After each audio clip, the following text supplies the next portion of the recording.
Donc je vais en profiter pour vous faire quelques petites annonces. Tout d'abord, bonne rentrée. J'espère que vous avez passé de bonnes vacances.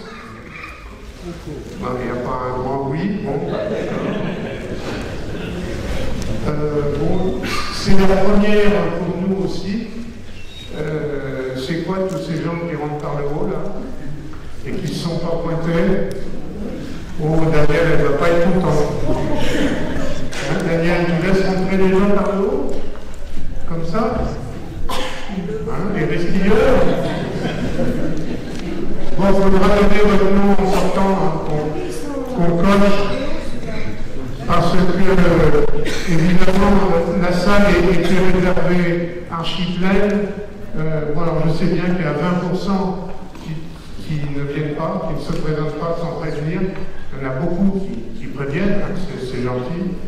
Je voudrais voir si le pourcentage il varie et dans quel sens il varie.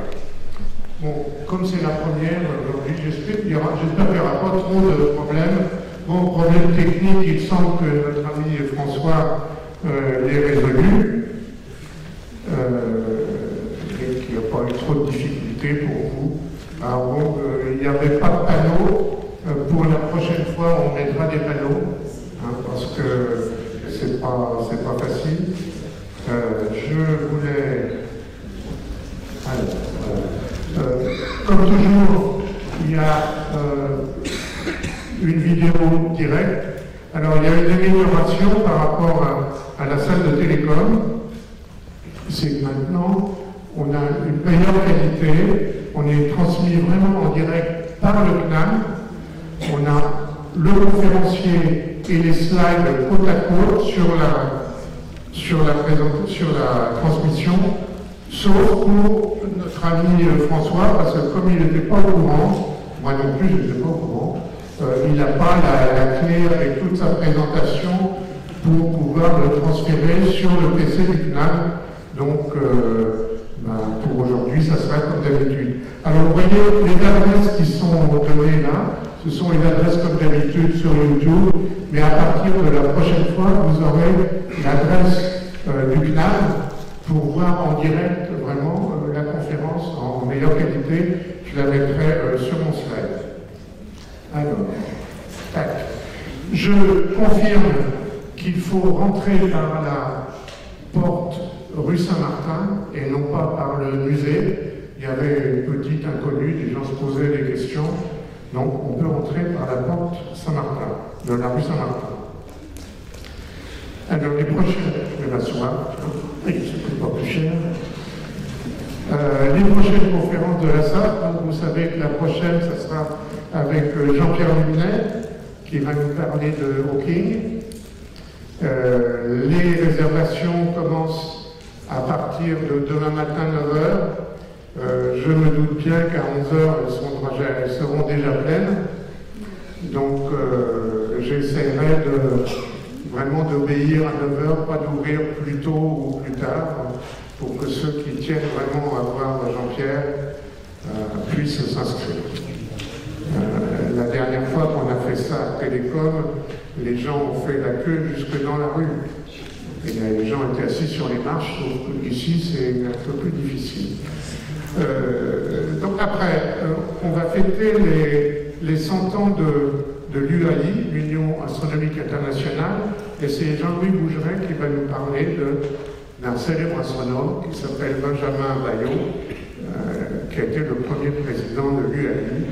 En décembre, on aura Philippe Coué, spécialiste de l'astronautique chinoise, russe, indienne, etc., mais qui va nous parler particulièrement des Chinois. Est-ce que la Lune sera chinoise? Moi j'ai la réponse, je peux vous dire oui. Et alors les autres dates, je travaille sur les conférenciers donc pour les dates suivantes. Comme vous voyez, c'est en principe le deuxième mercredi du mois, sauf en avril à cause de Pâques, c'est le 15 avril, ça doit être le troisième mercredi. Voilà. Donc vous avez noté toutes ces dates. J'interroge pas à la sortie, mais presque. Voilà. Alors, il y a beaucoup d'autres conférences dans Paris. C'est normal, hein, c'est le début de la saison, c'est plein. Hein. vous voyez, l'IAP c'est très intéressant, la synthèse des éléments légers, c'est complexe. C'est souvent comme ça.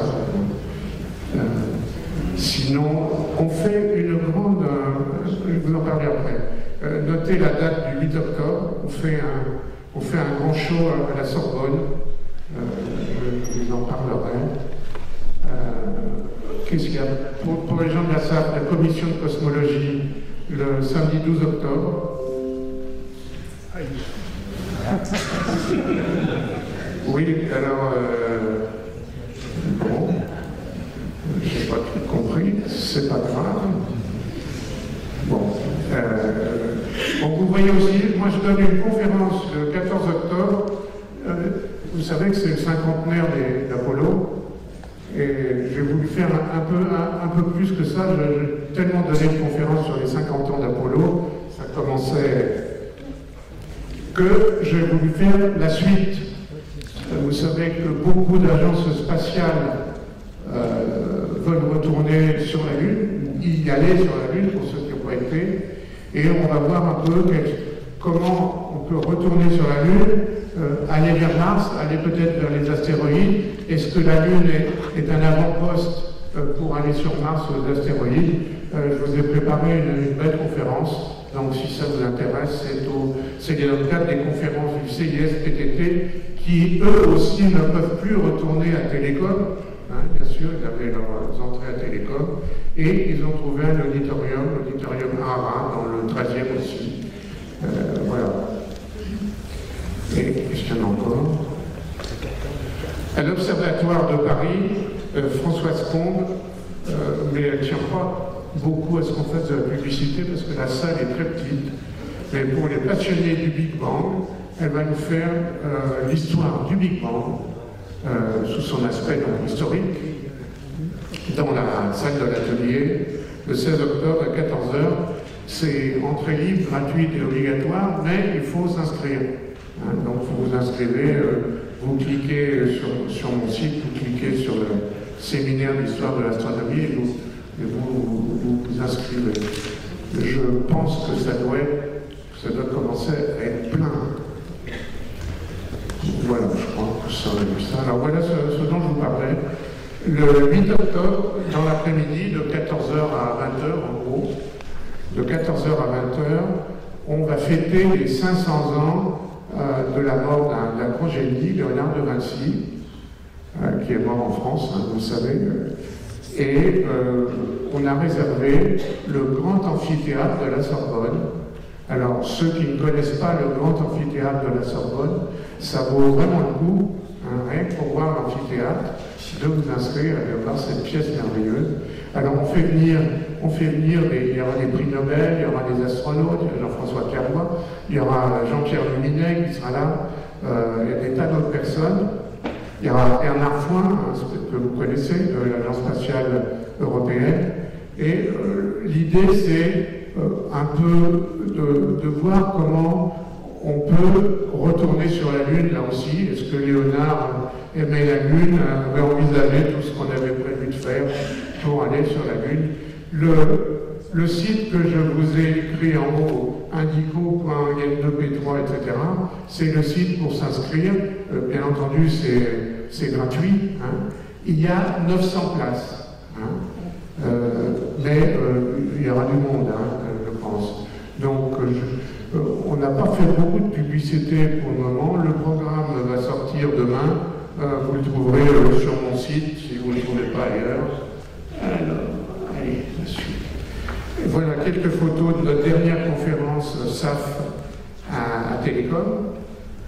C'était justement sur le futur, une table ronde sur le futur des voyages spatiaux, avec nos amis que vous voyez ici, Olivier de Boursac, Nicolas Fransos et Pierre-François Mouriot. Bon, ça traîne comme d'habitude. La prochaine fois, on reçoit Jean-Pierre Luminet, inutile de vous le présenter. Il viendra exprès de Marseille, avec son accent qu'il a repris, et nous parler de Booking et de son univers. Et aujourd'hui, on reçoit François Forget, astrophysicien, planétologue que vous connaissez. Il est au LMD, à l'Institut Pierre-Simon de la Place. LMD, ça veut dire, ne souffle pas, laboratoire de modélisation dynamique. Météorologie. Ah, météorologie, bon, d'accord, voilà. Un point pour lui. Et il va nous parler de l'exploration passée et future de Mars. Je vous souhaite une bonne conférence. Merci.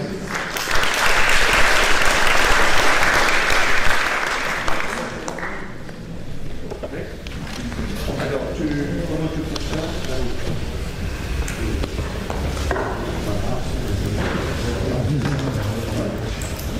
Bonsoir, merci beaucoup d'être venus si nombreux aujourd'hui. Pour cette salle formidable. Longtemps que je n'avais pas été à Télécom, mais c'est aussi bien, non? Alors,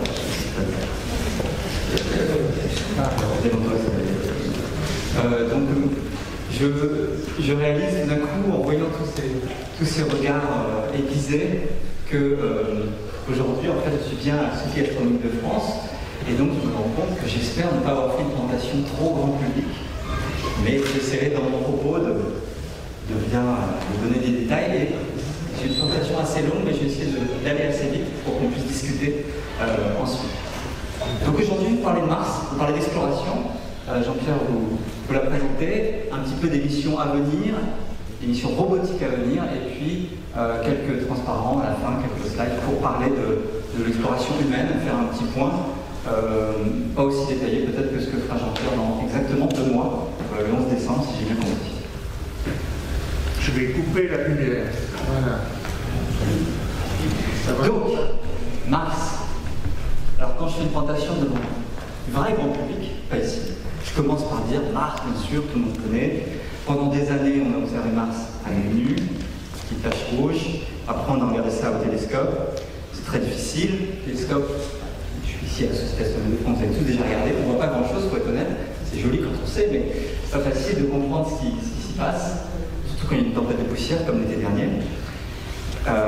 Mais malgré tout, on avait pu apprendre des choses, échafauder des scénarios, et bien sûr, pendant longtemps, on a cru qu'il y avait de la vie, des martiens, et il y a toute une fiction passionnante qui a complètement disparu. Pendant très longtemps, on disait les martiens, on pensait des extraterrestres, et c'est plus trop le cas maintenant, parce qu'évidemment, maintenant, on sait que la vraie planète Mars, elle est vraiment différente, elle est peut-être moins spectaculaire pour les astronautes d'Hollywood.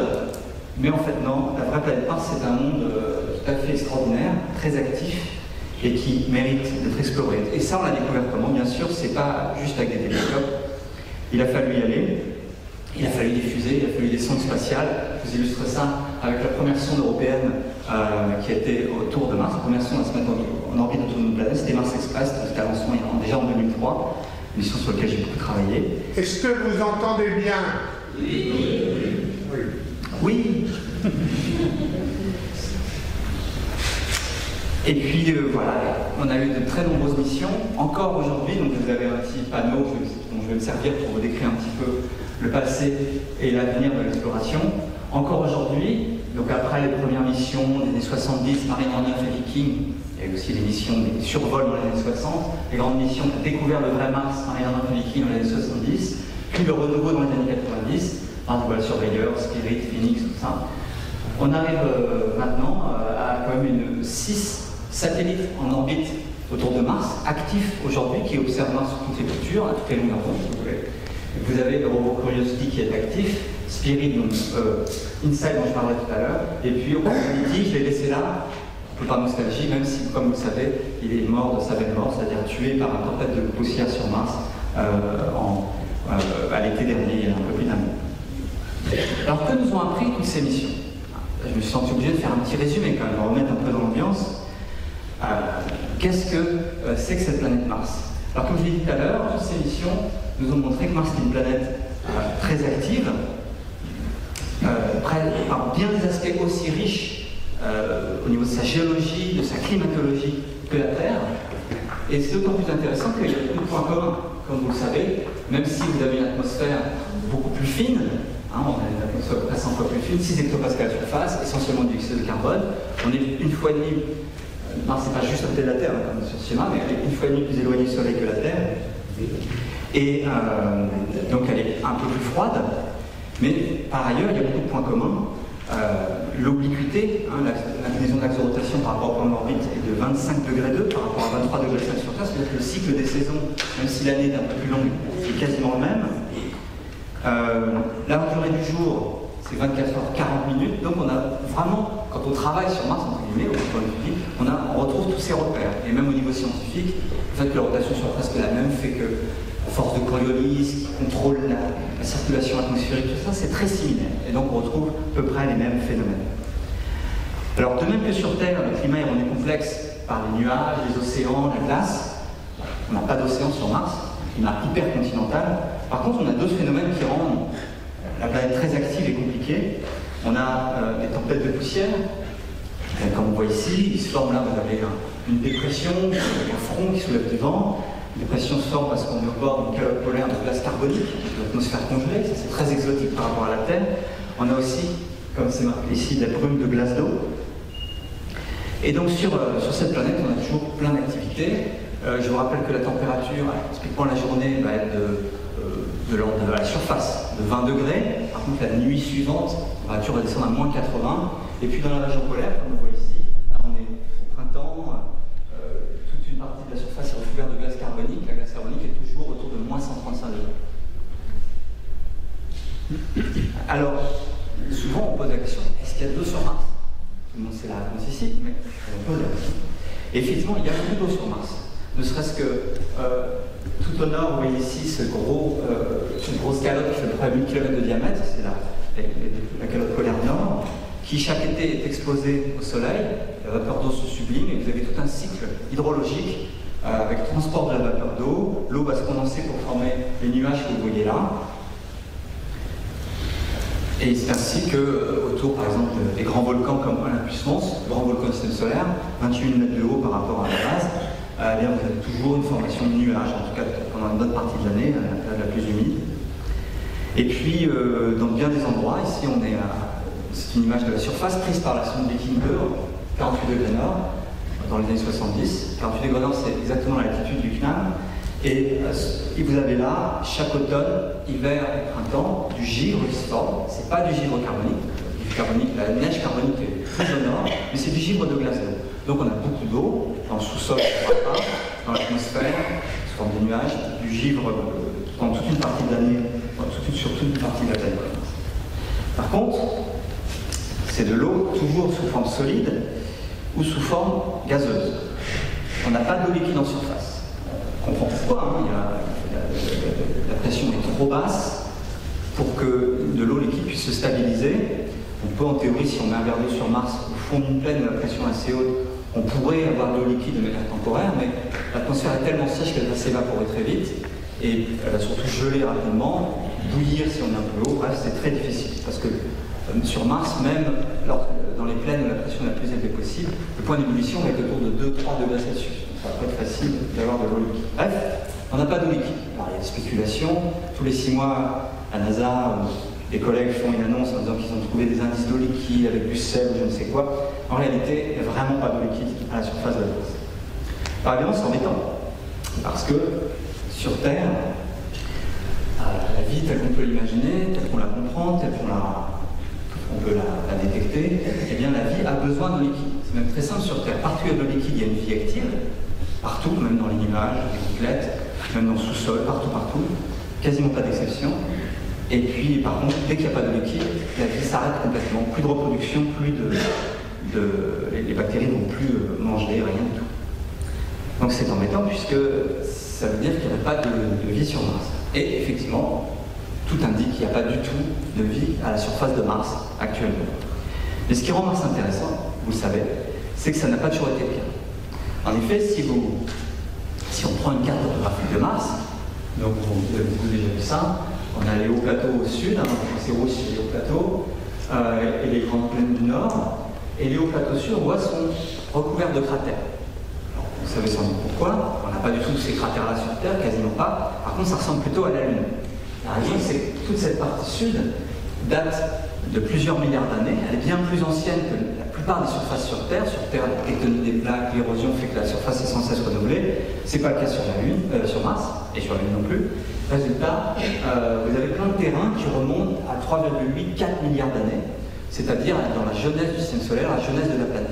Et ce qui est intéressant, c'est que dès qu'on regarde dans ces terrains anciens, là où il y a beaucoup de cratères, eh bien, on voit des traces de lits de rivières, des traces de lacs. On peut presque démontrer que c'est quelque chose qui ressemblait beaucoup à la Terre, de l'eau liquide.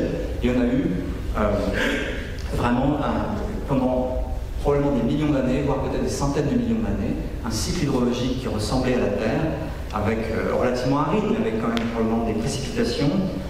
On voit aussi, quand on regarde la minéralogie, que des zones entières ont été altérées en présence d'eau liquide. On retrouve des argiles, par exemple, partout sur Terre, c'est de l'eau liquide, mais c'est très rare ailleurs. Et donc, partout où on regarde, on voit que ces terrains anciens ont connu une époque différente. Mars devait être une planète vraiment très très différente, il y a 3,5-4 milliards d'années.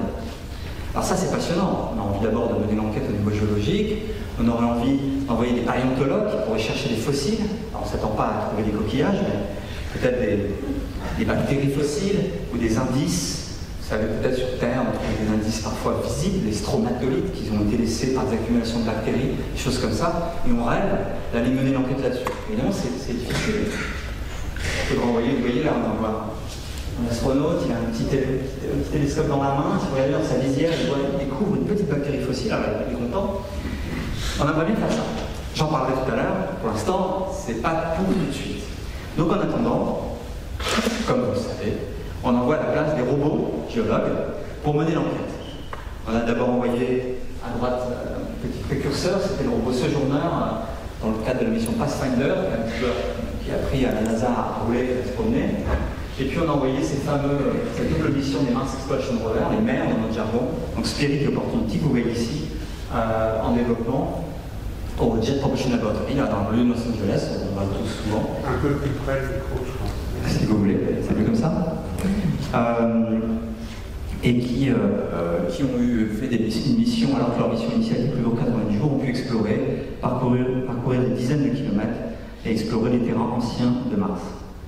Et puis plus récemment, donc là c'est une photo qui était prise en juin 2011, pour un atterrissage qui était en août 2012, le rover Curiosity, un engin vraiment spectaculaire, presque une tonne, il pèse presque une tonne, des roues impressionnantes, c'est vraiment un engin très impressionnant. Je peux le dire d'autant plus qu'actuellement JPL, il y a son petit frère Mars 21 qui est en développement, et c'est vraiment impressionnant à voir en vrai.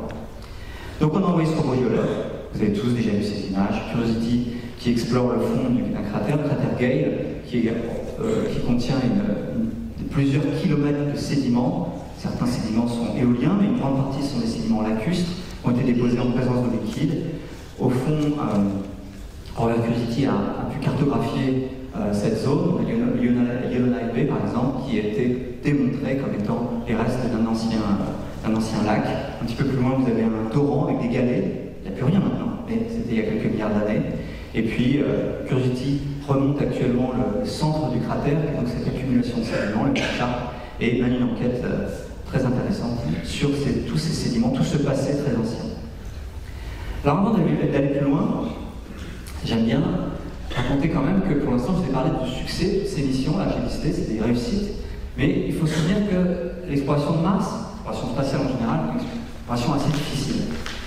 Et pour vous illustrer ça, je vais vous raconter un peu mon expérience personnelle en partant du début de ma carrière. J'ai commencé moi comme ingénieur, au début j'étais dans l'offshore, j'ai travaillé au CNES, ingénieur au CNES.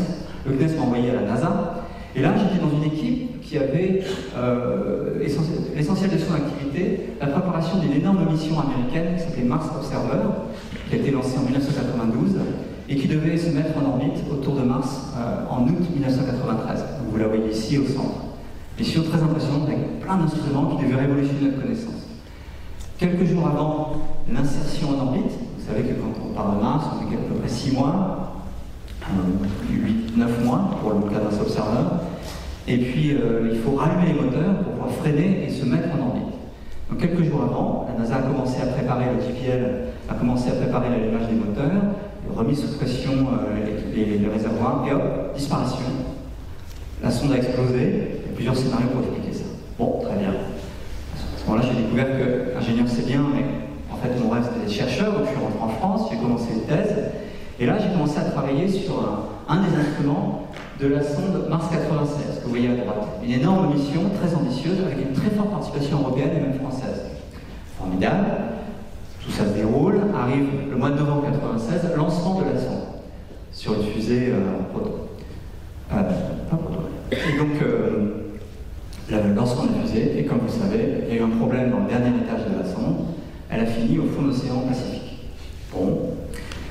À ce moment-là, j'ai continué ma carrière, j'ai pris du galon, et là, je suis devenu officiellement membre de l'équipe du Mars Climate Orbiter. Alors là, j'étais ce qu'on appelle co-investigateur, donc avec un soutien du CNES, et puis j'ai été pour la mise en orbite de ce satellite, le Mars Climate Orbiter, en septembre, le 23 septembre 1999. On était tous au Jet Propulsion Laboratory. Et comme vous le savez peut-être, ça n'a pas marché. La sonde, au lieu de passer à 40 km d'altitude, à 250 km d'altitude, juste au-dessus de la surface pour sa mise en orbite, est passée à 40 km d'altitude et elle a brûlé dans l'atmosphère.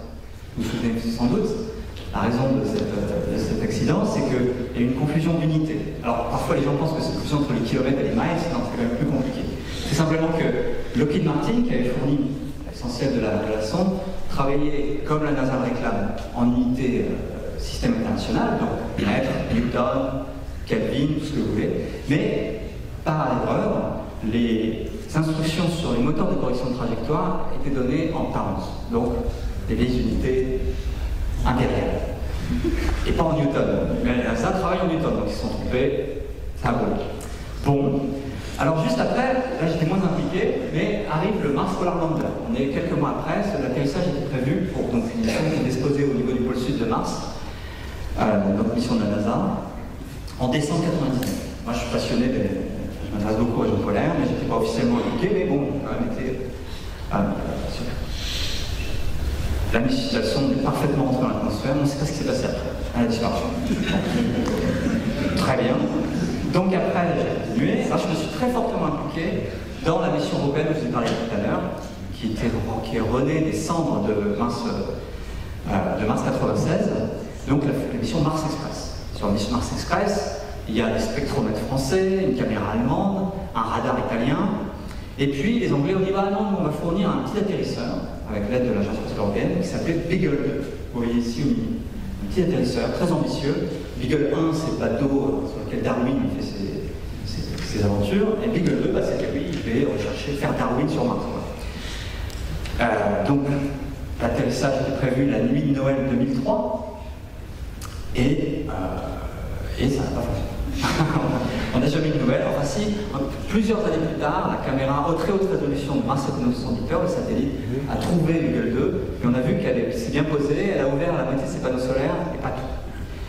Alors, je ne vais pas en parler, mais la première commission d'enquête a conclu que c'était de ma faute. Je vous raconterai pendant la question si vous voulez.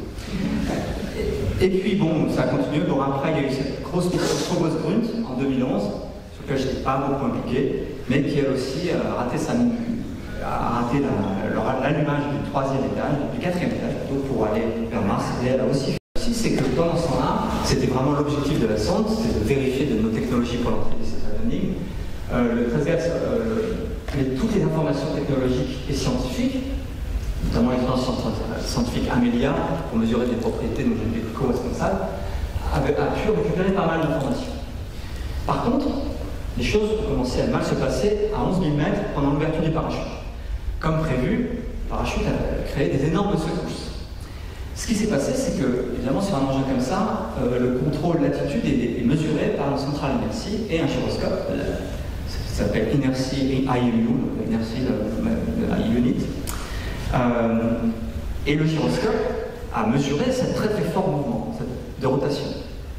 Mais ce qui s'est passé, c'est qu'il a saturé. Donc au lieu de mesurer ce très fort mouvement en radians par seconde pendant quelques millisecondes, il a saturé et il a transmis un mouvement énorme en radians par seconde pendant presque une seconde. Et ça, c'était pas prévu, c'était pas documenté par le fournisseur de matériel. Je peux le dénoncer, c'était Honeywell.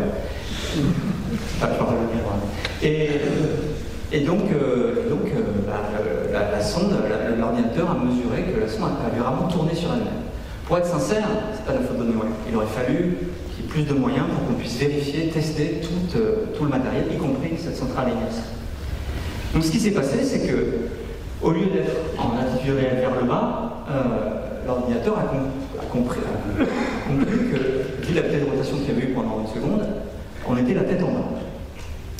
Ça n'aurait pas été trop gênant, sauf que, quand on estimait l'altitude avec le radar altimétrique, on mesurait la distance entre la sonde et la surface, corrigée, comme toute personne qui a fait un peu d'études, par le cosinus de l'angle d'inclinaison. Le problème, c'est que si vous faites le cosinus de l'angle d'inclinaison et que vous pensez que vous êtes la tête en bas, ça vous donne une valeur d'altitude négative. Donc il y a eu à 4000 mètres d'estimation d'altitude négative, panique pour un ordinateur, décision de larguer le parachute. Largage du parachute, on a allumé les rétrofusées quelques secondes, et comme on était toujours sous la Terre, on a éteint les rétrofusées et on est tombé de 3700 mètres. Donc crash. Que conclure de ça? Non. Alors la conclusion, encore une fois, c'est que c'est difficile. Bon, en l'occurrence, je pourrais développer, il y a quand même eu une faillite, ça rappelle sur une réussite, une faillite humaine dans certaines procédures qui, à mes yeux, je ne pense pas que la faute soit sur les ingénieurs de Thales Alenia, qui est très brillant, mais un système de review, pour ceux qui connaissent, je pense assez réellement. Alors, donc, on arrive maintenant en 2010, alors j'ai mis 2018, on a toutes ces missions qui nous apprennent énormément de choses sur Mars. Alors, qu'est-ce qui va se passer maintenant? Quelle est la suite des missions robotiques? Alors, toutes ces missions robotiques à venir sont motivées par la science. Donc, une bonne manière de présenter les missions à venir, c'est de faire un peu un point sur ce qu'on sait et ce qu'on ne sait pas. Et en fait, je peux simplement résumer tout ce qu'on ne sait pas par des grandes questions. Et il y a plein de choses que je ne sais pas bien, je ne vais pas pouvoir détailler. Comment se forment les planètes telluriques? Comment c'est la Terre? Est-ce que Mars s'est formé comme la Terre ou est-ce que c'est quelque chose de complètement différent? On aimerait bien le savoir, il manque des informations. Qu'est-ce qui s'est passé sur Mars il y a 4 milliards d'années? Puisqu'il y avait l'eau liquide, la vie était apparue, donc il a mené. Pourquoi Mars n'a pas connu le même destin que la Terre? Elle était propice à la vie, à l'eau liquide il y a 4 milliards d'années, pourquoi est-ce qu'elle n'est pas restée comme ça? Comment fonctionne le système climatique martien aujourd'hui? La vie subsiste-t-elle dans le sous-sol martien? On a tout plein de questions sur lesquelles on aimerait enquêter. Alors, vous voyez que toutes ces questions ont plein de motivations. On essaie de comprendre nos origines, l'origine de la vie. On fait aussi la planétologie comparée. Quand on essaie de comprendre comment la Terre et Mars ont démarré, comment fonctionne le système climatique martien, l'intérêt, c'est de comprendre comment fonctionnent les planètes telluriques. Bon, ça c'est pour faire genre. Bref, on apprend beaucoup sur nous. Alors, une première question, c'est comment se forme les planètes telluriques, comment c'est la Terre? Et pour répondre à cette question, il faudrait connaître, si vous voulez, comment sont structurés l'intérieur des planètes. Alors sur Terre, on le sait tous, on a tous vu ça dans les livres de sciences naturelles, eh bien, on connaît très bien la structure interne de la Terre. C'est même fascinant. Moi je me souviens, quand on est au collège ou à l'école primaire, on se demande comment on a fait pour sonder l'intérieur de la Terre. Est-ce qu'on a fait des trous très profonds? Bien sûr que non. Comment on a fait pour savoir qu'il y avait une graine, un manteau avec une structure qu'on connaît maintenant, la structure bien très détaillée, et ça c'est un schéma simplifié niveau CM2, on connaît mieux. Alors comment on a appris ça? On a appris ça en faisant de la sismologie. Tout simplement, depuis toutes ces années, depuis plus de 100 ans, on a un réseau de sismographes à la surface de la Terre, puis dès qu'il y a un tremblement de terre, eh bien, le tremblement de terre lui-même est intéressant, mais ce qui est surtout intéressant, c'est qu'il crée une source d'ondes qui vont éclairer l'intérieur de la Terre comme en échographie, et le réseau de sismographes va absolument sonder l'intérieur, la structure interne de la Terre en détail. Et évidemment, on aimerait faire ça sur toutes les autres planètes pour comprendre comment ils sont structurés, et en fait la structure nous informe en détail sur les origines, comment se forment les planètes telluriques. Il y a plein de questions qui se posent, on ne peut pas en détailler, plein de questions qui se posent. Alors on a fait de la sismologie sur la Terre, sur la Lune, et puis on aimerait bien faire la même chose sur Mars. Alors, comme vous le savez, on a enfin démarré cette enquête-là grâce à une mission, la mission InSight, qui a posé il y a quelques mois un sismomètre à la surface de Mars. Alors, voilà un time-lapse qui illustre le montage de cet atterrisseur, qui s'est fait il y a quelques mois.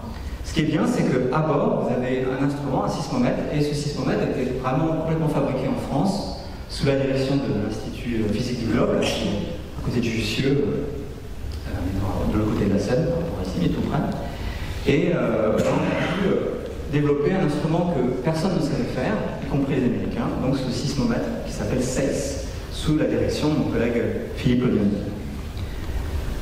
Alors donc moi j'ai la chance de participer beaucoup à cette mission, et donc tout commence le 5 mai 2018 avec le lancement de InSight.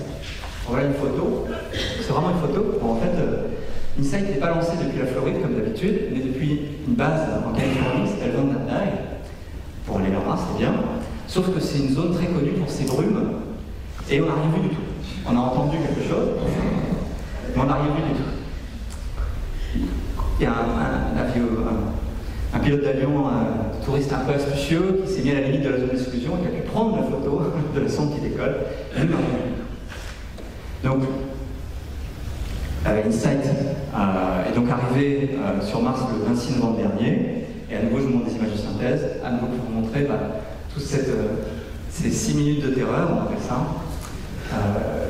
de la sonde InSight qui à nouveau rentrait à 21 km/h, comme le film que je vous ai montré précédemment, mais qui cette fois a pu se poser. Alors le système est un peu différent, c'est le système américain qui était quand même bien au point, puisque c'était la même technologie exactement que la sonde Phoenix en 2008, mais malgré tout, je vous assure que c'est un stress incroyable de vivre ces 6 minutes d'erreur, surtout quand on est spécialisé dans les échecs. Alors j'avais pas mal travaillé sur l'environnement d'InSight, on avait un contrat avec le CNES et la JPL mais moins que les valeurs. Et donc la sonde arrive sur trois pieds, c'est plus genre modèle lunaire sur la Lune, des rétrofusées, quelque chose de très commandé, et puis voilà, la sonde devait se poser. Alors je poursuis le film pour raconter ce qui s'est passé, avant. Donc très rapidement, là, dans les heures qui ont suivi, même les minutes, InSight a déployé ses panneaux solaires, qui sont en forme d'accordéon. Il faut quand même plus de 2 mètres de diamètre, c'est assez gros quand même. Et puis, dans les mois qui ont suivi, pas du tout les minutes, comme sur les secondes comme sur ce film, un bras automatique a pris, ce que vous voyez là, c'est le sismomètre français, SACE, et l'a posé à un endroit qu'on a choisi soigneusement pour donc mesurer les tremblements de Mars. Alors, si on le posait juste comme ça, il y a quand même du vent sur Mars. Il y a aussi des grands cycles, comme je l'ai dit, le cycle de température est extrêmement marqué, entre plus 20 et moins 80 entre la nuit et le jour. Même à cet endroit-là, on a vu que la température descendait à moins 95. Et donc, pour le protéger du vent et des grandes variations thermiques, on avait prévu de mettre un bouclier assez lourd, entouré de coques de mailles. On a prévu. Ça s'est fait, ça a été fait. Et on a pu comme ça protéger le sismomètre qui fonctionne maintenant à merveille après.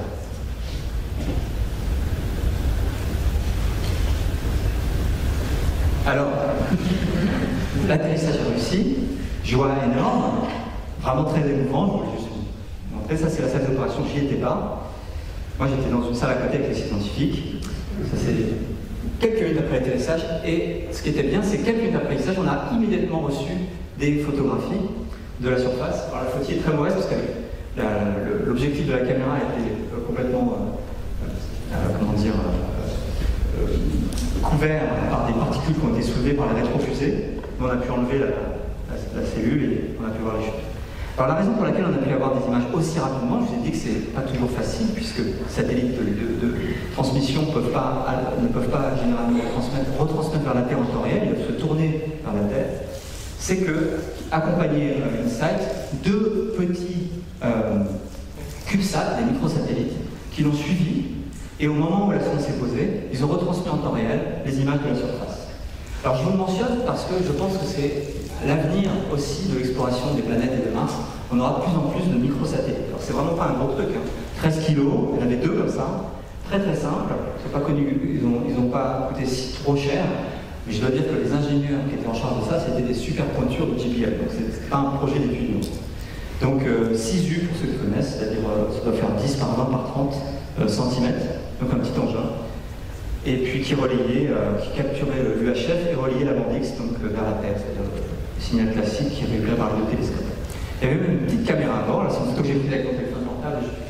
Quelques minutes après l'atterrissage, c'était la conférence de presse avec, vous voyez, le responsable de la mission Bruce Banner, Et en temps réel, ils ont montré une photo qu'avait réussi à prendre ce CubeSat qui non seulement avait un relais antenne, mais pouvait prendre des photos. Alors, c'est une caméra de très très bonne qualité avec un petit panneau solaire, l'antenne, je veux dire, au premier plan. Donc InSight est un grand succès. Vous avez ici la photo, on a pu, donc, je vous ai montré tout à l'heure les images de synthèse. Voici le sismomètre au premier plan, le couvert, ça c'est au début de la mission, et puis on a pu poser le sismomètre par terre, comme vous voyez là, et puis donc doucement mais sûrement le recouvrir du bouclier qu'on appelle WTS Z de marteau, ça doit dire Wind and Thermal Shield sur le sismomètre français. Alors, accompagnant le sismomètre, il y avait des mesures météo dont je m'occupe, et puis surtout un autre instrument, non pas américain mais allemand, destiné à mesurer la structure interne de la température interne, le flux géothermique, on appelle ça, de la Mars. Donc l'objectif, je vais passer là, c'est que vous avez un petit piquet, une tour, on appelle ça, mauve, et puis il se auto-frappe sur la tête, c'est-à-dire que vous avez à l'intérieur un mécanisme qui est un peu comme quand vous plantez un piquet de tente, va inlassablement se taper à l'intérieur pour que la sonde descende à l'intérieur de la surface. L'objectif, c'était que cette sonde descende à 5 mètres de profondeur. Tout le long du câble qui le relie au reste de la mission, vous avez des capteurs thermiques. Et ainsi, on aura pu mesurer le profil de température. Et on a pu estimer que si la sonde est à plus de 2, 3, 4, idéalement 5 mètres de profondeur, on peut calculer, après un traitement assez important des données, le flux géothermique, c'est-à-dire en d'autres termes, mesurer l'intérieur de la température interne de Mars. Chose qu'on ne connaît pas du tout, qui est très importante pour notre compréhension du fonctionnement de Mars. Alors ça, c'est ce qui était prévu. Pour le coup, là, ça n'a pas marché. Ce qui s'est passé, c'est qu'on a installé, voilà, vous avez une photo de l'instrument, vous avez à l'intérieur, en haut à droite, le môle prêt à descendre, il s'est auto-frappé sur la tête, et puis arrivé à quelques centimètres de profondeur, il s'est arrêté. Combien de centimètres? Tu vas le voir à l'instant. L'engin est assez long, hein. Le môle il fait plus de 35 cm, je crois. Il a dû pénétrer de 10 à 20 cm. Donc pendant des jours et des jours, on a martelé avec l'espoir de casser l'éventuel caillou qui bloquait la descente. Et puis ça ne marchait pas. En désespoir de cause, on s'est dit bon bah on va soulever la structure qui est là et on va regarder ce qui arrive au môle. Alors ce qui est dommage, c'est qu'on ne peut pas enlever le môle et le mettre à côté. Quand on soulève, le câble se déroule et on ne peut pas faire grand-chose. Alors ça a été fait, et vous voyez ici la photo une fois qu'on a retiré la structure attenante. Vous voyez le môle qui est là sur le côté, et ce que l'on voit, c'est qu'il est non pas bloqué par un caillou, c'est simplement qu'en tapant, il a fait le vide autour de lui. Le sable s'est écrasé, c'est visiblement un sable qui est extrêmement poreux, et vous voyez, si on appuie dessus, avec le poing, on enlève la main, et il va rester l'empreinte du poing, un peu comme dans la neige. Ça, c'était pas prévu comme ça à ce point-là. Résultat, quand il a commencé à rentrer, il a écarté le sable autour de lui, et il n'y a plus eu de friction du tout. Ce qui fait qu'au lieu de s'enfoncer quand on tapait dessus, et puis rester bloqué par la friction lorsque la masse flotte remontait, eh ben, il s'est mis à sauter sur place, sans aucune friction sur les côtés. Donc ça, on était là juste avant ce qu'on appelle la conjonction. Jusqu'à il y a quelques jours, Mars était de l'autre côté du Soleil par rapport à la Terre. Et donc on va reprendre les opérations pour soulever. L'idée, c'est que vous avez vu qu'il y a un bras automatique, on va essayer de l'enterrer un peu pour renforcer la friction et pour qu'il commence à descendre. Et une fois qu'il sera descendu à quelques dizaines de centimètres, je pense qu'il pourra descendre jusqu'au bout. C'est pas un caillou qui le bloque, a priori, c'est le manque de friction. À suivre. Donc voilà, je pense que vous voyez mieux. Pendant ce temps-là, je vais juste mentionner que le sismomètre marche très bien. On a eu un premier tremblement de Mars le 7 avril, un plus gros en mai, et puis on attend maintenant le Big One, que je vise dans l'équipe, qui pourra éclairer l'intérieur de Mars. Pour l'instant, on éclaire la croûte, on apprend des choses sur la zone, le haut du manteau, mais pas encore l'intérieur. On en a plusieurs de taille moyenne, il nous faut un gros, et les gros, il y en a probablement un par an, quelque chose comme ça. Alors, je vais accélérer, quelle heure est-il ? Il est déjà très tard.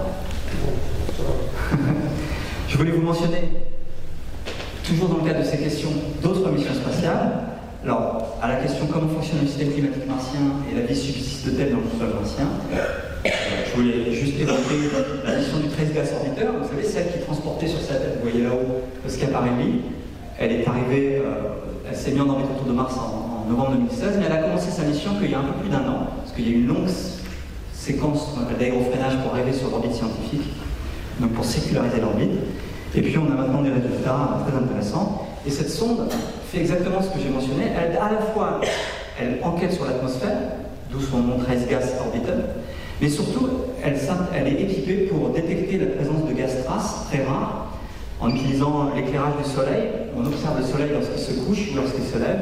Ça fait une source de lumière très puissante et grâce à des spectromètres très précis, on peut détecter s'il y a des gaz qu'on ne connaît pas pour l'instant, par exemple le méthane.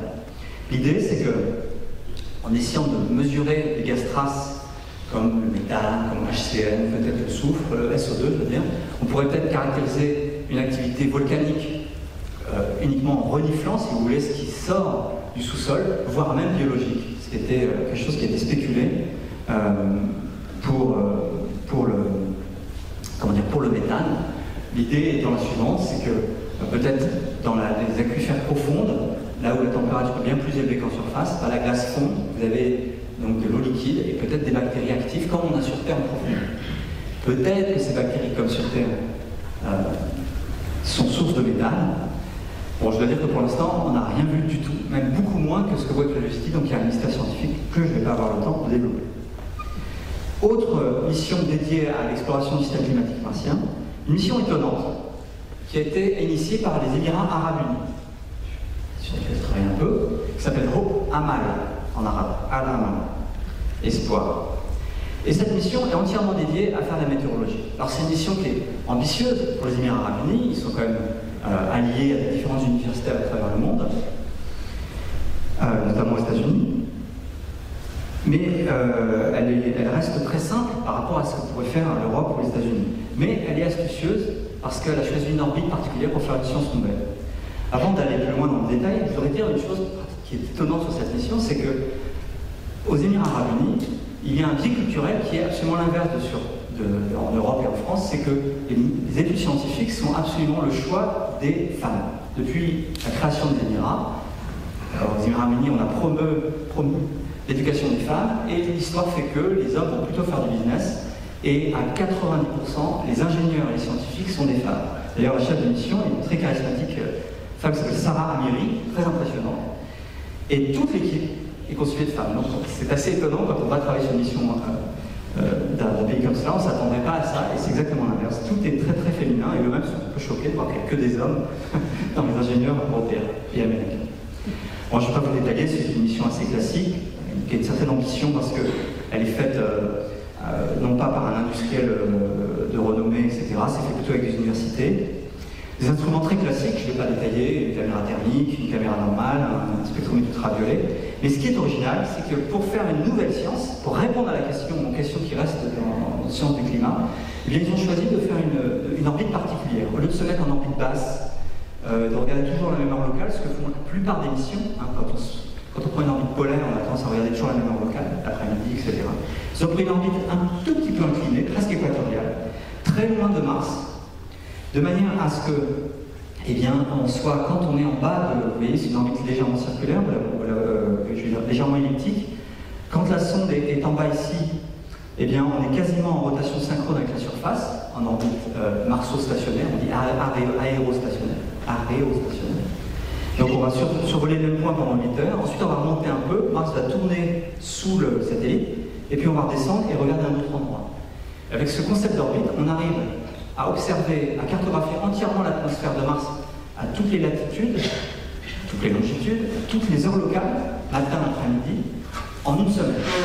Et ça c'est bien parce que ça répond à une grande question qui reste en suspens dans la climatologie martienne, c'est qu'on ne comprend pas très bien le cycle du diurne sur Mars. Et ça bloque notre compréhension de certains phénomènes météorologiques. Donc, grâce à cette orbite astucieuse, on va répondre à plein de questions. Alors, il reste ensuite l'énorme question sur Mars. Que s'est passé sur Mars il y a 4 milliards d'années? On a bien sûr commencé à enquêter là-dessus avec Curiosity, les robots, les satellites en orbite.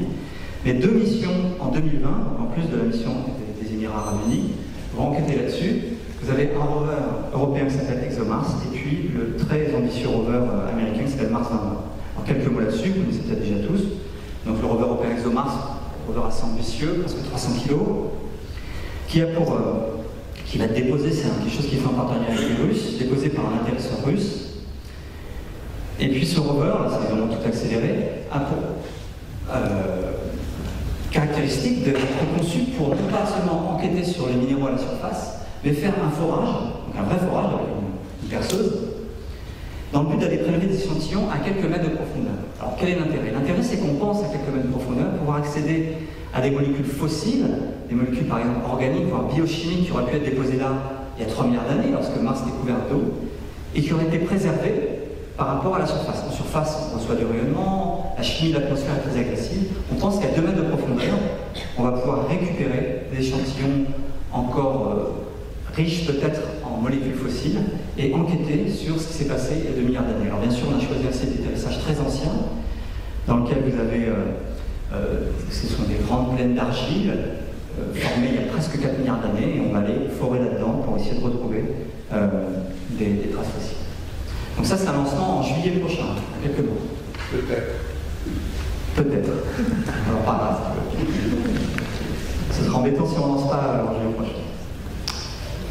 Mais effectivement, on a des problèmes de parachute. Voilà pourquoi Jean-Pierre interrompt un peu. Alors, parallèlement, la NASA développe un nouveau type de rover du genre Curiosity, mais quand même un petit peu différent.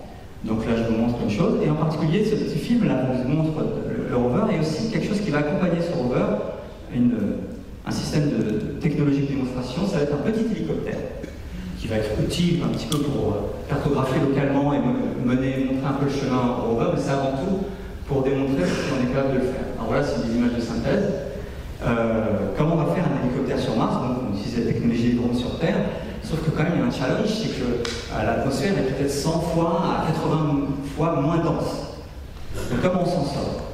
Alors l'astuce, donc vous voyez, c'est un petit hélicoptère qui va être capable de vivre en autonomie, il y a des petits panneaux solaires, et il va faire des vols de 90 secondes avec une caméra et comme cartographie. Donc là, ce sont des tests qui sont faits au GPL. Alors l'astuce pour pouvoir s'en sortir, d'abord on profite du fait que la gravité est à peu près 3 fois plus faible que sur Terre, et puis surtout, même, d'accord, l'atmosphère est beaucoup plus fine, donc il faut des plus grosses hélices, mais par contre on peut faire tourner les hélices beaucoup plus vite. Et ça compense le fait que la densité est moindre.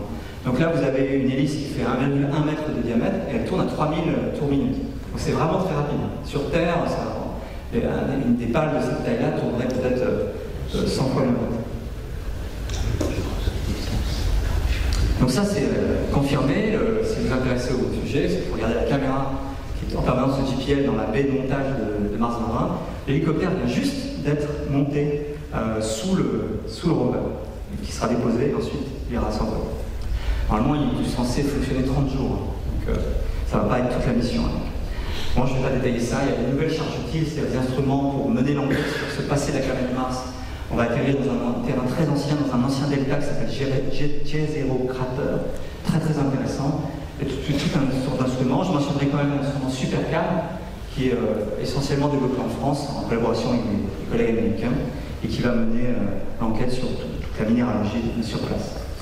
En fait, ce qui est surtout très important sur ce Mars 2020, c'est que ce n'est pas un nouveau Curiosity simplement. Il a cette fois l'ambition d'aller ramasser des échantillons, de les mettre dans des petits tubes scellés et de les déposer à la surface en tas pour qu'on puisse aller les chercher plus tard. L'idée, c'est de préparer la mission de retour d'échantillons Mars Sample Return qui a priori est prévue pour 2026. Donc, une fois que le rover Mars 2020 aura prélevé ces roches, les a scellés dans des petits tubes, déposés en tas dans certains endroits, eh bien, voilà qui est fait. En 2026, peut-être 2028, une nouvelle mission va se poser à la surface. Il y aura dessous ce qu'on appelle un fetch rover, un petit rover de ramassage, qui pour l'instant est prévu pour être fourni par l'Agence spatiale européenne. Et puis ensuite, on met tout ça dans une fusée, Mars Ascent Véhicule, on envoie tout ça en orbite. Alors, c'est pas facile. Et une fois que c'est en orbite, on largue le récipient, une boule en fait, une sphère qui contient l'échantillon, et puis un orbiteur de récupération va aller le capturer, rallumer le moteur et retourner sur Terre. Pour l'instant, aussi cet orbiteur est prévu pour être fourni par l'Agence spatiale européenne. Alors c'est pas fait du tout, le CNES, nous les Français, on soutient ça avec vigueur, mais d'autres pays ne sont pas d'accord. On aura le fin mot de ce projet, est-ce qu'il va être financé en Europe en tout cas, à la prochaine réunion des ministres qui s'occupent de ça en novembre prochain. Alors l'intérêt de cette mission, c'est qu'on va récupérer des échantillons soigneusement choisis au fond d'un ancien lac, le delta, donc peut-être propice, on va voir ce qui s'est passé, les ramener, et là on va pouvoir les étudier avec les moyens qu'il y a sur Terre qui sont littéralement 1 million de fois plus précis et sensibles que ce qu'on peut faire sur place, même si on arrive à faire de belles choses sur place. Et là on va pouvoir vraiment explorer, comprendre la minéralogie, comprendre éventuellement s'il y a une chimie très biotique, voire une chimie biologique. Ça va être une mission très importante, c'est le Graal de l'exploration de Mars depuis de nombreuses années. Bon voilà, je vais continuer à faire le panorama très vite. En 2020 aussi est prévue une mission chinoise, qui est à la fois très ambitieuse et très classique. Voilà les images qui ont été diffusées, un peu plus maintenant, mais sur le web il y a quelques mois. Donc une mission ambitieuse parce que vous allez avoir un satellite en orbite, un atterrisseur. J'étais encore une fois, ma spécialité, impliquée dans le calcul pour l'entrée. Les Chinois qui ont envoyé des ingénieurs pour quelques semaines dans notre laboratoire. Ils ont confiance, ils ne sont pas au courant des problèmes. Et donc, si tout se passe bien, l'atterrisseur va atterrir. Et puis, il y aura au-dessus un petit rover qui va aller se promener. Tout ça est très similaire, pour ceux qui connaissent, à ce qui a été fait sur la Lune. La mission Chang'e 4, je ne sais pas comment on dit en chinois, qui a atterri de l'autre côté sur la face cachée de la Lune en janvier 2019, et auparavant, celle qui avait atterri côté visible, on voit la Terre, en 2013, qui a un peu moins bien fonctionné. Mais donc, c'était des choses. Et puis on suivra ça avec intérêt. Je pense que Jean-Pierre, non, vous avez une conférence sur ce sujet-là dans quelques semaines, je suis sûr qu'on parlera non seulement de la Lune, mais un petit peu de Mars. Derrière, c'est pas fini. Donc non seulement vous avez Mars Sample Return, mais vous avez l'Inde qui a des projets assez ambitieux. Alors jusqu'il y a peu, c'était leur prochain projet. Et puis depuis, ils ont décidé de renvoyer une mission vers la Lune, vers Vénus d'abord, mais officiellement vous avez une mission indienne, ce sera la deuxième. Il y a déjà une première, vous l'avez vue en 2011 ici, Mangalyaan, et vous aurez Mangalyaan 2 qui doit arriver dans les années 2024 normalement. Vous avez aussi, non pas pour explorer Mars seulement, mais le Phobos, une mission cette fois-ci qui est vraiment confirmée, avec une date assez précise. Le Mars Moon Exploration, je ne sais pas dire en japonais, c'est une mission japonaise avec une bonne participation française, qui devrait être lancée en 2024. Donc je vous montre quelques images de cette mission, qui a pour but vraiment de se poser sur Phobos, de faire plein de mesures, mais évidemment en étant juste à côté de Mars, il y a un peu de science martienne, on va observer Mars, notamment avec l'instrument Macroméga qui est développé à Orsay, qui sera à bord de cette mission. Donc voilà, vous avez une vision là, assez complète de tout ce qui est prévu jusqu'à quasiment 2030. Il y aura peut-être, il y a des projets de mission qui sont encore en gestation et qui seront lancés par... On n'a pas beaucoup de temps de préparer ça, peut-être quelques satellites légers, notamment aux États-Unis, on essaye de faire quelque chose avant 2030, mais voilà pour ce qui en est pour les missions robotiques non habitées. Et puis bien sûr, la question se pose, Jean-Pierre m'a spécialement demandé, alors maintenant j'étais un peu long, de parler quand même des hommes, des missions humaines. C'est une bonne question. L'homme sur Mars, quand est-ce qu'on ira sur Mars? C'est une bonne question parce que ça fait 50 ans qu'on me dit qu'on va y aller dans 20 ans. Donc ça fait durer longtemps, comme ça. Et c'est vrai que ça fait 50 ans, 40 ans, qu'au niveau d'exploration humaine spatiale, il ne se passe pas grand-chose. Je vous ai mis tous les véhicules d'accès à l'espace qui permettent de rentrer sur Terre aussi, depuis de tout temps. Vous voyez que ça fait 40 ans qu'on est en gros avec le Soyouz, il est tout avant. La navette spatiale depuis presque 40 ans. Il y a eu quand même Shenzhou, les taïkonautes chinois. Mais, et puis tout ça, on va en orbite basse, à 400 km, juste à côté, la Station Spatiale Internationale. Mais on est d'accord, tout le monde ici, on s'est complètement habitué à ce qu'il ne se passe plus rien d'autre. Alors les choses vont changer. Les choses vont changer puisque l'arrêt de la navette spatiale, l'arrêt promis, l'arrêt du développement de la Station Spatiale Internationale ont dégagé des fonds aux États-Unis, ce qui qui a permis d'abord de remplacer une navette spatiale. Donc ça c'est il va y avoir donc 2 véhicules qui vont rentrer en activité. En théorie c'était cette année, mais on a ce sera en 2020, qui sont fournis par SpaceX, le Crew Dragon, et puis par Boeing, Starliner, le CST-100, qui devrait normalement lancer des humains. Ça va être un choc pour nous. On va avoir des astronautes avec des nouveaux scaphandres, être lancés sur des fusées nouvelles, avec nouveaux équipements, etc. Et puis juste derrière, plus intéressant encore pour notre histoire, le développement d'une capsule type nouveau, Orion, dans le cadre du projet maintenant qu'on appelle Artemis, qui a pour objectif non plus d'aller simplement juste en orbite basse, mais au-delà. Donc tout ça a été lancé il y a de nombreuses années, c'était le programme Constellation. Ensuite, à l'époque d'Obama, il a décidé de mettre le focus sur un retour vers Mars, mais sans mettre aucun moyen, donc ça n'a pas fait grand-chose.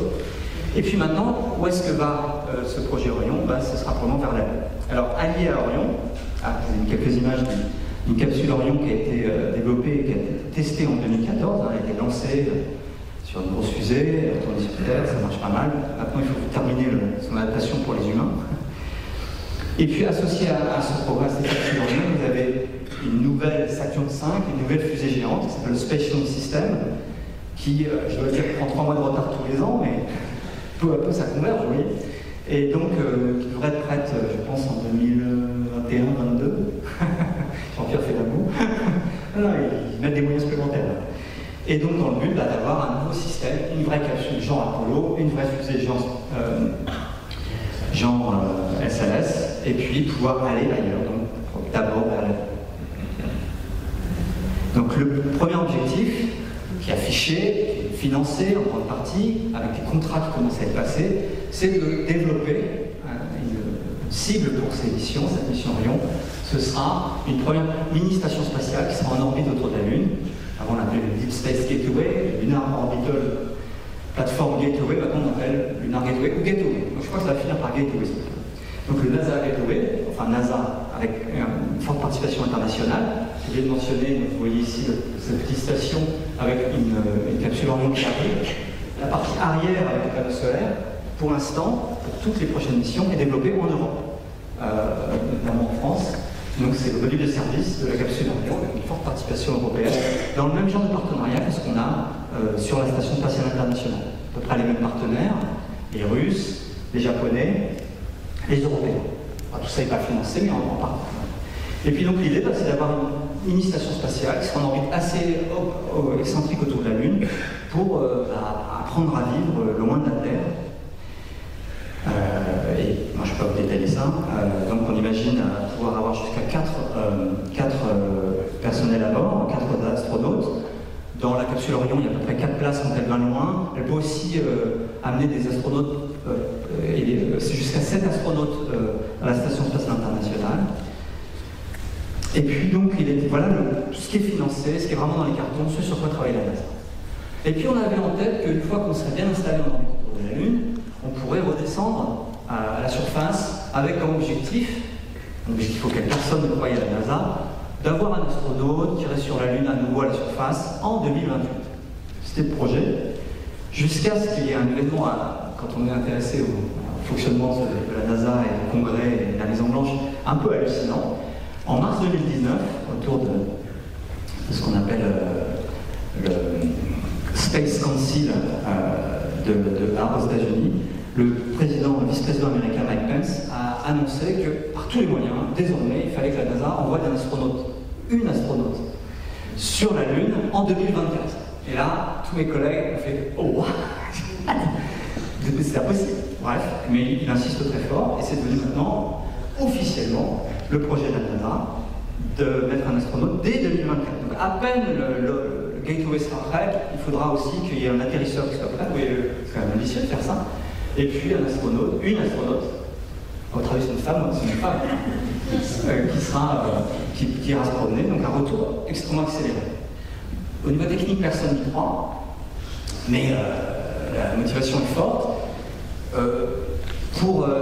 C'était tellement improvisé que ce n'était pas prévu dans le budget cette année, alors la NASA a rallongé, ils ont rajouté 1,2 milliard, c'est pas du tout suffisant. On verra tout de suite si, par exemple, la NASA, la Maison Blanche, puis le Congrès a confirmé, Si on rajoute 5 milliards l'année prochaine, alors oui, peut-être que ce sera faisable, sachant que le budget de la NASA total, c'est 20 milliards à peu près, grosso modo, par an. Alors parallèlement, je ne peux pas m'empêcher de mentionner le fait que SpaceX, dans son coin, sans pour l'instant un vrai financement, développe aussi une fusée gigantesque, qu'on appelait longtemps le BFR, officiellement pour Big Falcon Rocket, officieusement le Big Falcon Rocket, et maintenant le nom a changé, c'est devenu avec la partie Super Heavy en dessous, et au-dessus le Starship, donc c'est ce projet gigantesque qui est vraiment en développement, qui est vraiment en test, un engin qui fait 9 mètres de diamètre.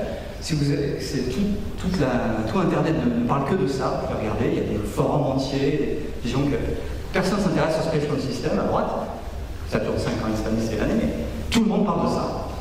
Alors c'est pas financé vraiment, mais SpaceX va à un moment donné dire à la NASA, moi j'ai développé ça, vous mettez le temps, je vous fais une fusée énorme qui sera plus performante, ou presque aussi performante que le Space Launch System, en termes de masse qu'on peut mettre en orbite basse, sauf que là vous avez un espace énorme pour les astronautes, et puis ce que souhaite faire SpaceX pour compenser le fait que finalement on peut mettre que 100 tonnes en orbite basse, finalement un peu moins presque que le Space Launch System, c'est de pouvoir remettre du carburant, le refueling, une fois en orbite pour aller vers Mars, vers la Lune.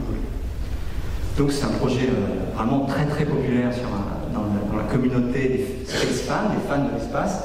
Et puis d'autant plus que plus ça va, plus c'est joli, parce qu'au début ça devait être en carbone, et maintenant c'est en acier. Donc les images absolument éblouissantes, une énorme fusée, tout en acier, qui doit être lancée. Il faudra quand même un financement à un moment donné, je vois mal le SpaceX pour développer ça tout seul jusqu'au bout. On verra. Bon, pour l'instant, c'est parlé que de la Lune. Alors, qu'en est-il des hommes sur Mars? Allez, quelques minutes encore. Ouais, je vais aller très vite. Alors, c'était vraiment l'objectif à l'époque d'Obama, sauf qu'il n'y avait pas de moyens. Obama avait dit d'être sur la Lune, on a déjà été, c'est pas la peine de tourner.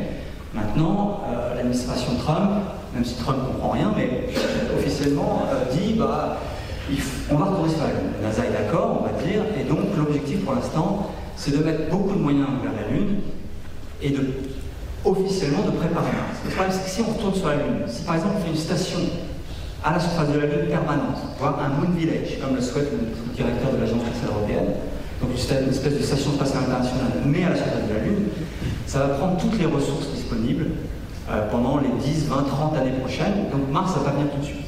Néanmoins, le propos officiel à la NASA, c'est de dire qu'on va juste un peu sur la Lune pour s'entraîner pour aller sur Mars, donc Mars c'est le vrai objectif.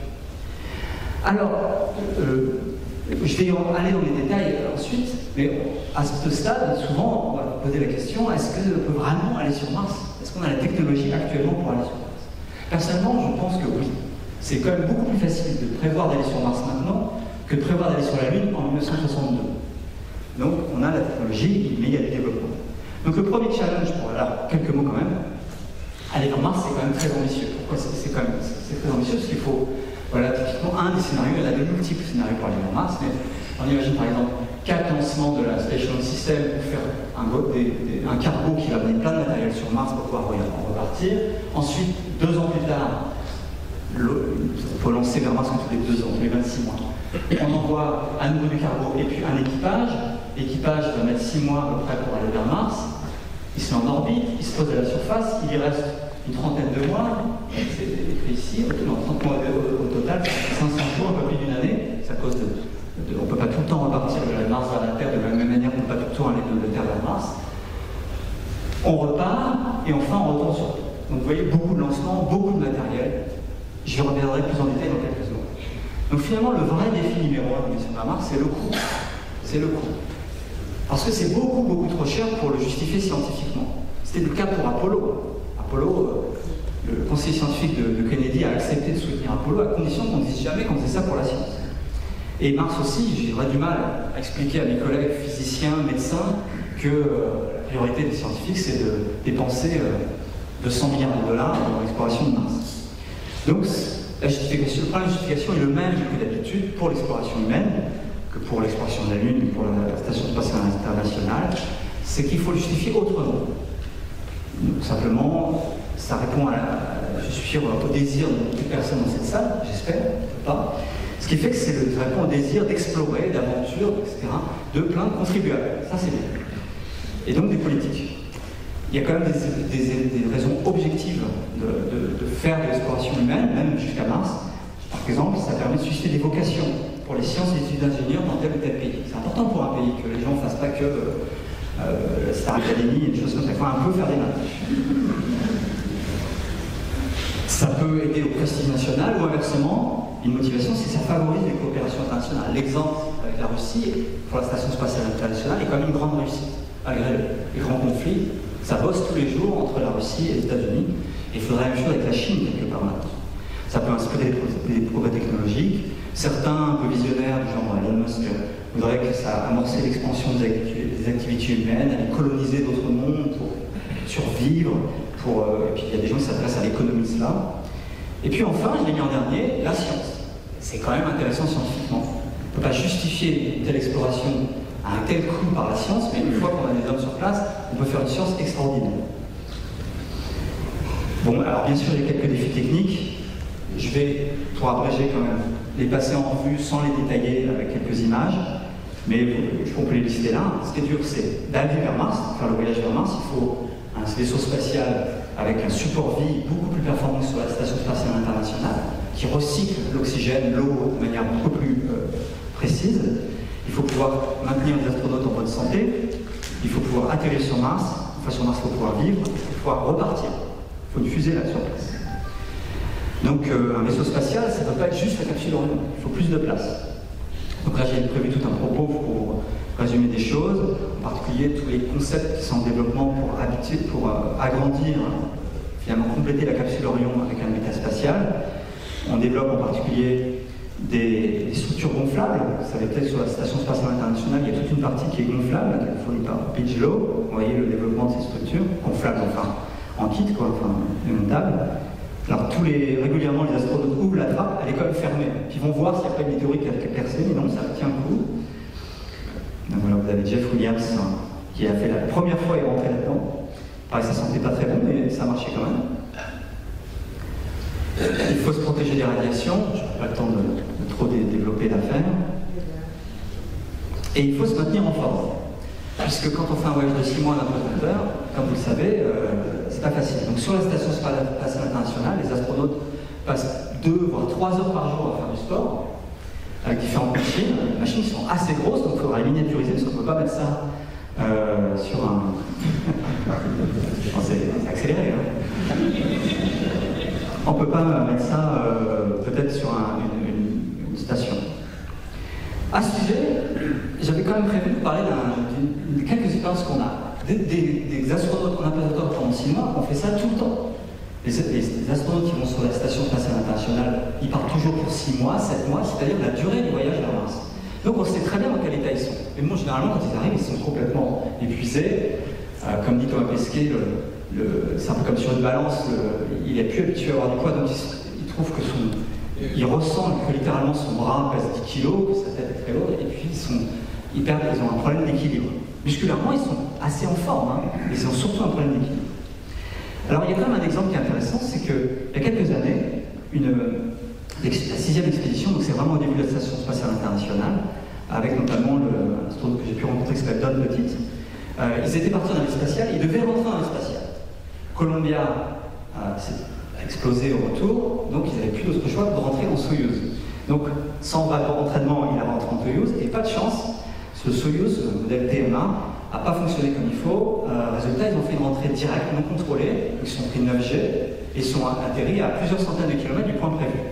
Et donc, ils sont restés 2 heures avant de pouvoir contacter quelqu'un, et avant que le premier hélicoptère arrive, peut-être plus de 3 heures. Donc ça, c'est pas la vraie photo, personne n'a photographié. Et voilà quand on les a récupérés.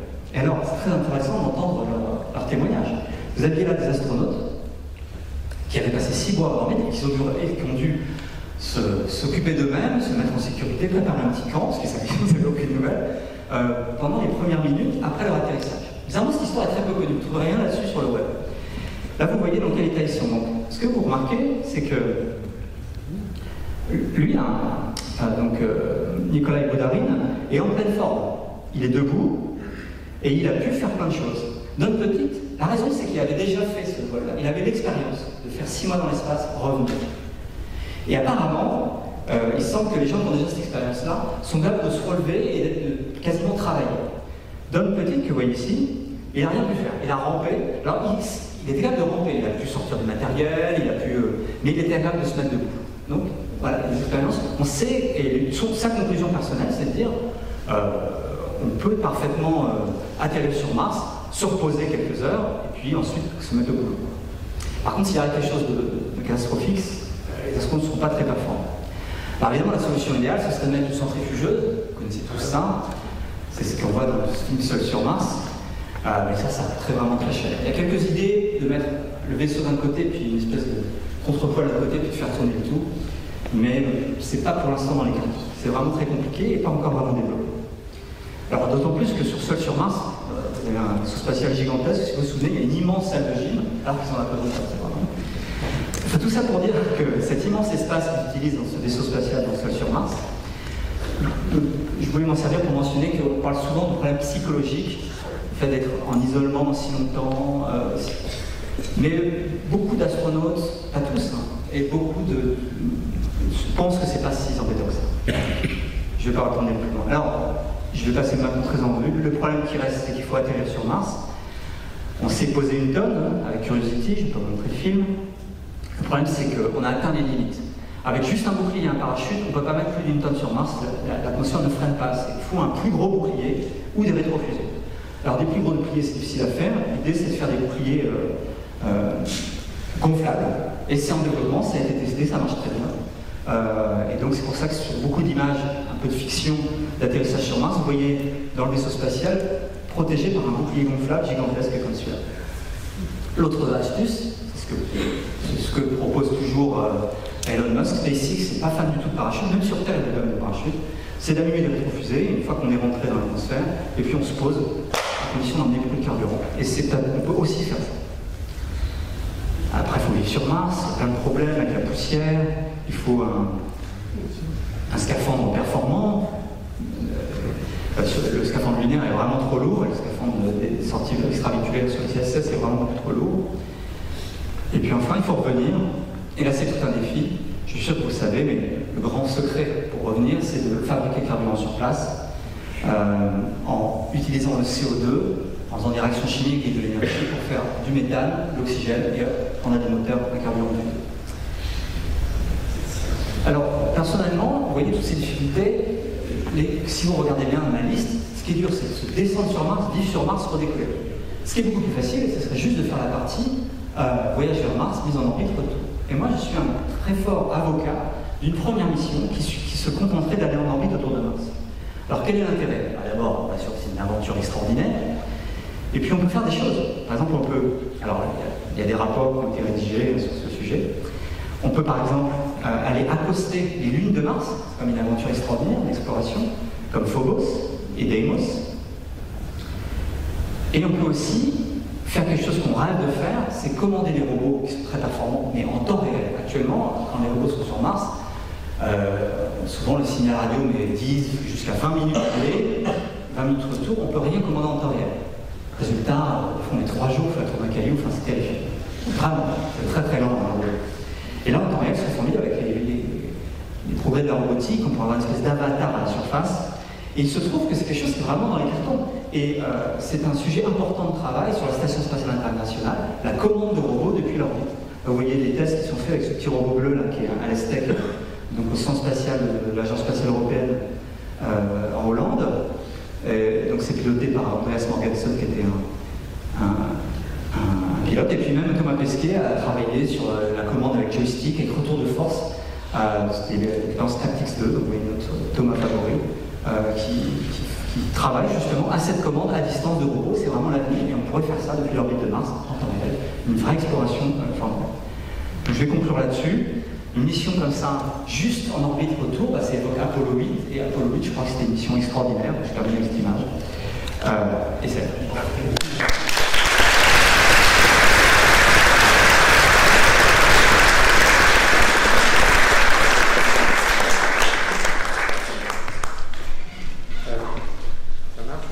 Bravo, merci François. Je suppose que vous avez des questions. Moi j'ai un commentaire. Attendez, je vais rallumer un peu la lumière. Là. Alors, pas de bouton. Ouais, c'est ça, bravo. Le voyage vers Mars, en fait, tu as un peu occulté. Tu sais que je suis physicien nucléaire de formation. Les radiations, c'est quand même un sacré problème. La plupart des gens vont arriver un peu flagada.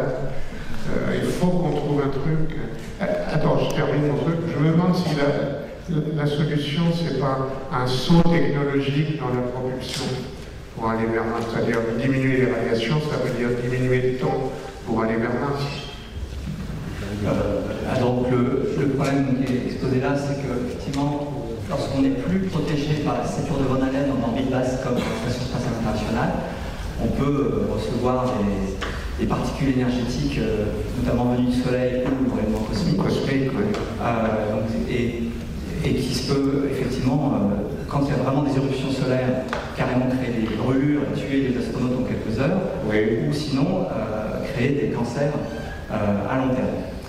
Alors, on a mesuré en détail ces radiations. Le problème, c'est qu'on a mesuré, mais on ne sait pas exactement, parce qu'il n'y a pas tant de radiations sociales, mais il y en a beaucoup d'énergétiques, et on ne sait pas tellement comment tester ça sur le cerveau humain, etc.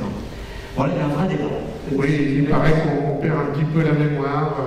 Alors, il y a des problèmes. Un des grands sujets, c'est que on a peur.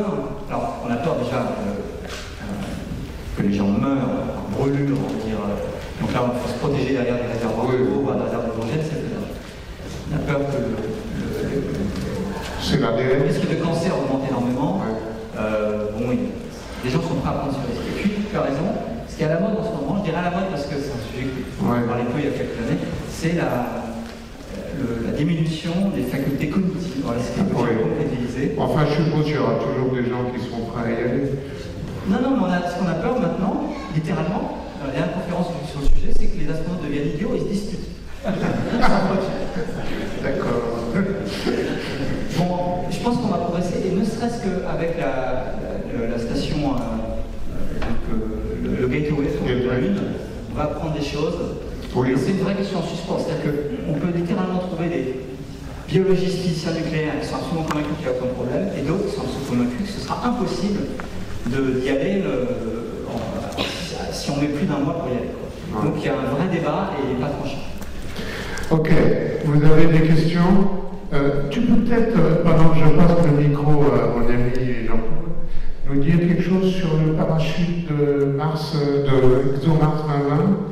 Est-ce que ça s'est amélioré ou on est sûr qu'on part? Attendez, je ne vais pas dire des bêtises, mais non, on n'est pas sûr qu'on part. Il y a des problèmes dans les tests qui ont été détectés. On a un nombre, je devrais dire ça, oui. On a un nombre limité de parachutes sous le coude, en réserve, on ne peut pas en faire d'autres. On a très envie de partir en 2020. Repousser le lancement en 2022, c'était catastrophique. Oui. Et donc, on est dans une situation très très désagréable où on a envie de prendre un risque pour des mauvaises raisons.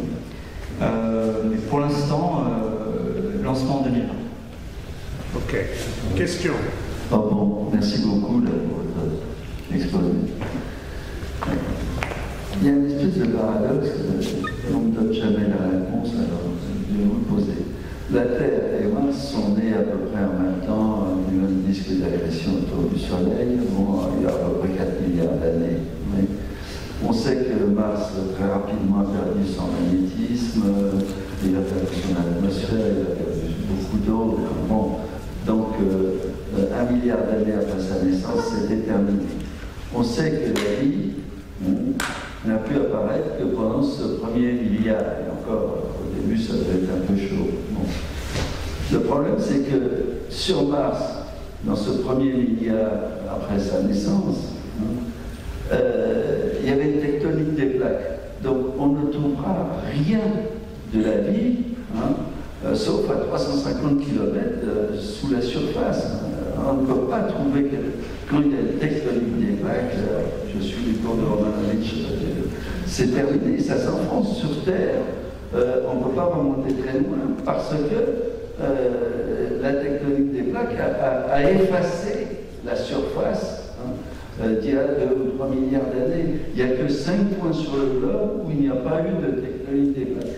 comment fait-on pour aller chercher la vie alors qu'on sait que si jamais cette vie a eu lieu, c'est à 350 km sous la surface, c'est pas à 2 mètres, hein, et a fortiori assez loin. Alors, une réponse assez rapide. En fait, on ne sait pas du tout s'il y a de la technique des plaques, on ne pense pas. Ça a été évoqué à une époque quand on regardait les champs magnétiques, mais c'est tout à fait réfuté, je pense. Et puis surtout, qu'il y ait eu de la tectonique des plaques ou pas, ce que l'on sait, c'est qu'on a actuellement la moitié de la surface de Mars qui date de cette époque, qui est couverte de rivières et de lacs. Et donc, si la vie est apparue, elle était dans ces lacs.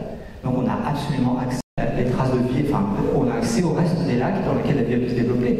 Rien n'a été enterré. Peut-être que ce qui était, je ne sais pas, imaginons qu'il y ait eu une technique des plaques radioactives il y a 4,3 milliards d'années.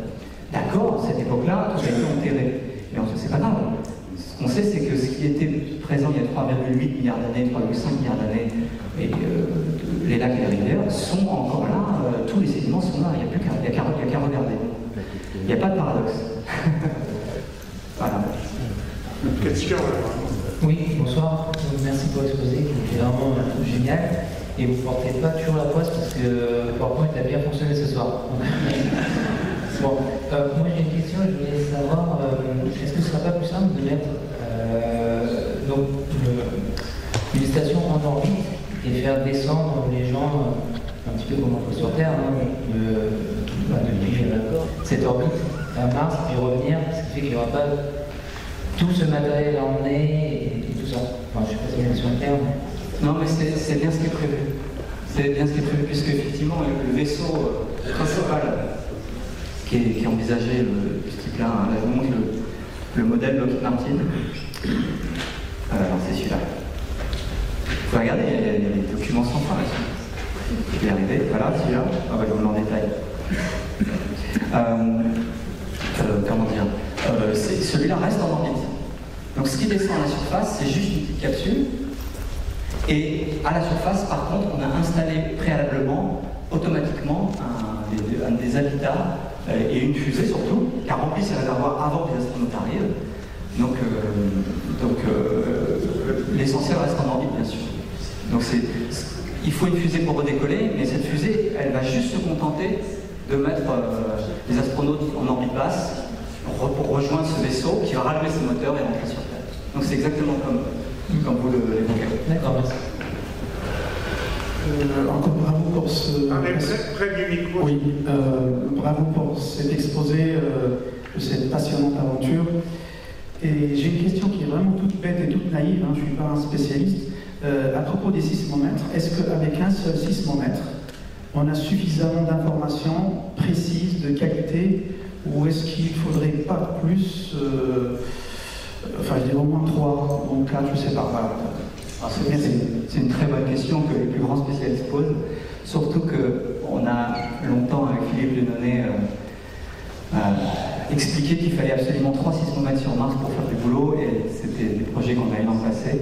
Néanmoins, c'est assez fascinant tout ce qu'on peut faire avec un seul sismomètre. La sismologie est une science très mûre, avec des outils incroyables, et en particulier, on arrive à apprendre beaucoup de choses avec un seul sismomètre.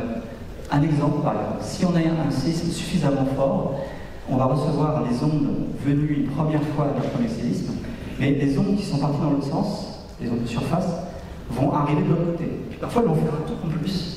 Et ce faisant, on va faire un sondage assez complet avec un seul sismomètre. Donc ce serait bien mieux d'en avoir 3, par exemple, pour faire de la triangulation et un sondage très complet 3D. Mais déjà, avec un, on peut apprendre beaucoup de choses, répondre à une partie des questions qu'on se pose, à condition d'avoir un tremblement de Mars suffisamment fort pour pénétrer à l'intérieur. Et puis, l'idée aussi, c'était de tester s'il y avait des tremblements de Mars, si ça avait du sens, pour peut-être, dans quelques années, mettre un réseau de sismomètres et faire progresser cette science. Mais c'était une bonne première étape d'en avoir un déjà. Mais c'est une très bonne question. Il y a encore une question là. Oui, parmi les échecs qu'on ne nous implique pas, il y en a un qui m'a étonné, c'est la fois où, à la suite de vibrations, etc., l'engin s'est retrouvé complètement de travers et a cru, avec ses mesures radar, etc., qu'il était au-dessous du sol ou dans une position bizarre. Je suis étonné qu'il n'y il n'est pas mis dans le programme de descente un test de vraisemblance, parce qu'il était encore beaucoup trop haut pour se trouver dans la chronologie, dans une position de ce genre-là. Donc il me paraît très logique d'avoir prévu que de temps en temps, il y ait une correction d'assiette pour disons, être sûr que ce n'est pas à la suite d'une mesure perturbée de ce genre-là qui décide de larguer par la chute, etc. Alors que s'il y avait quelqu'un à bord, si j'ose dire, heureusement qu'il n'y avait pas, mais il aurait pu se dire non, c'est pas encore le moment parce qu'on ne voit pas en état. On descend pas en marche du train, donc il n'est pas arrêté en quelque sorte. Ah, bien sûr. Je ne peux pas répondre autre chose. Évidemment, il aurait fallu que c'était une erreur. C'était une erreur, c'était une partie du programme, je veux dire, de gestion temps réel qui n'était pas comme il faut. Il aurait fallu prévoir, envisager, dans la conception du logiciel de bord, ce cas-là et faire en sorte que le spatial, il faut toujours être complètement paranoïaque. Je suppose qu'il y a des gyroscopes ou des instruments de ce genre-là qui permettent de connaître la latitude, même si elle n'est pas bonne, au moins la connaître. Ah non, mais c'est ces instruments-là qu'on dysfonctionne. Donc, non, le gyroscope, lui, c'est le gyroscope qui a dysfonctionné et qui a donc transmis de mauvaises informations. Mais il aurait fallu d'abord le tester sur Terre, même si le modèle était livré avec certaines caractéristiques. Il aurait fallu vérifier qu'il comportait exactement comme prévu, il n'y a pas eu le temps. C'est difficile de tout faire, même si ça coûte cher, les moyens ne sont pas illimités. Et puis d'autre part, il aurait fallu être dans un mode, ce qu'on appelle what if, être toujours à imaginer toutes les catastrophes possibles. Pour ceux qui sont ingénieurs ici, contrôle qualité avec l'arbre des pannes possibles, etc. Ça n'a pas été parfait. Paf, on paye sa cash tout de suite. Est-ce qu'il y a d'autres questions? Oui, allez, une dernière, là, monsieur au centre, là. Faites passer le micro.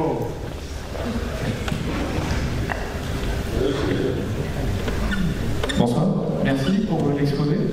Dans la continuité de l'histoire des sismomètres, est-ce qu'on peut imaginer que la mission, là, il y a un petit hélico, il pourrait aller en poser d'autres? Pourrait aller poser d'autres petits sismomètres plus ridicules, des micro-sismomètres? Donc, parce que le micro-sismomètre, ça ne marche pas, il faut quand même il faut une sensibilité assez extraordinaire en fait pour pouvoir faire des bonnes mesures, pour les protéger. Et c'est ça que le développement de la mission InSight, avec le sismomètre nous a vraiment appris, c'est que si on veut une sensibilité suffisante pour faire cette science, il faut un engin d'une précision incroyable. Donc le concept du micro-sismomètre, ça mesure à quoi? Les vents. Le micro-sismomètre sera secoué par les vents et puis il n'y aura rien d'autre. Le BBB là sur InSight, c'est la fraction de sismomètre, mesure des accélérations qui sont de l'ordre de la gravité qui exerce Jean-Pierre sur moi. C'est 10 moins. Et c'est pas nul. J'ai choisi Jean-Pierre. Oui. En fait, c'est des mouvements qui sont une fraction du noyau, enfin, c'est incroyable la force de descente. Donc c'est pas facile de faire une micro-sismomètre. Mais c'est une bonne idée. On a eu dans le passé l'idée de mettre des réseaux de sismomètres qu'on larguerait comme ça, etc. Mais on se rend compte que ce serait naïf, ce serait trop dur d'avoir cette sensibilité. Mais pourquoi pas ça? Écoutez, je crois qu'on va arrêter là. On remercie François. Bravo. 2020 sera vraiment l'année martienne. Donc je pense que fin 2020, plutôt 2021, il reviendra nous parler des résultats. Donc je vous souhaite un bon retour et peut-être donc au 9 octobre pour la prochaine conférence. Bonne soirée à tous. Merci.